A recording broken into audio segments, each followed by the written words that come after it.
Argentina Brazil match মানে ফুটবলের ঐতিহাসিক দ্বৈরথ।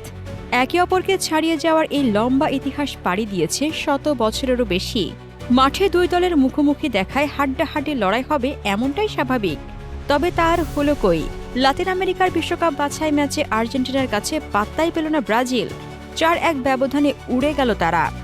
দলের এমন হতাশাজনক পারফরমেন্সের পর কোচ দরিভালের উপর বেড়েছে চাপ। গুঞ্জন উঠেছে ব্রাজিলের কোচের দায়িত্ব হারাতে পারেন তিনি।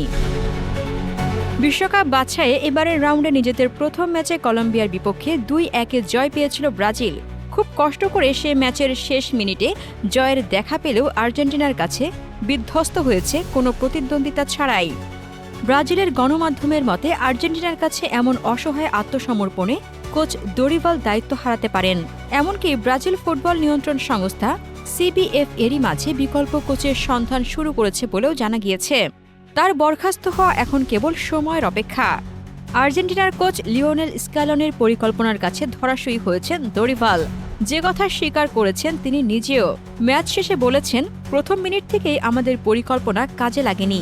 যা ঘটেছে তাতে স্বীকার করতেই হবে, আমাদের একেবারে বিধ্বস্ত করেই তারা যোগ্যতর দল হিসেবে জিতেছে।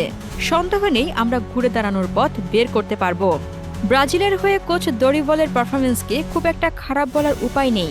ব্রাজিলের হয়ে এখন পর্যন্ত ১৬টি ম্যাচে কোচের দায়িত্ব পালন করেছেন দরিভাল, যেখানে ৭ জয়ের বিপরীতে আছে ২ হার, আর ড্র হয়েছে বাকি ৭টি ম্যাচ। আর লাতিন আমেরিকার বিশ্বকাপ বাছাইয়ের ১৪ ম্যাচ শেষে ২১ পয়েন্ট নিয়ে ৪-এ আছে ব্রাজিল। সমান ম্যাচে ৩১ পয়েন্ট নিয়ে যথারীতি সবার উপরে ব্রাজিলের চিরপ্রতিদ্বন্দ্বী আর্জেন্টিনা।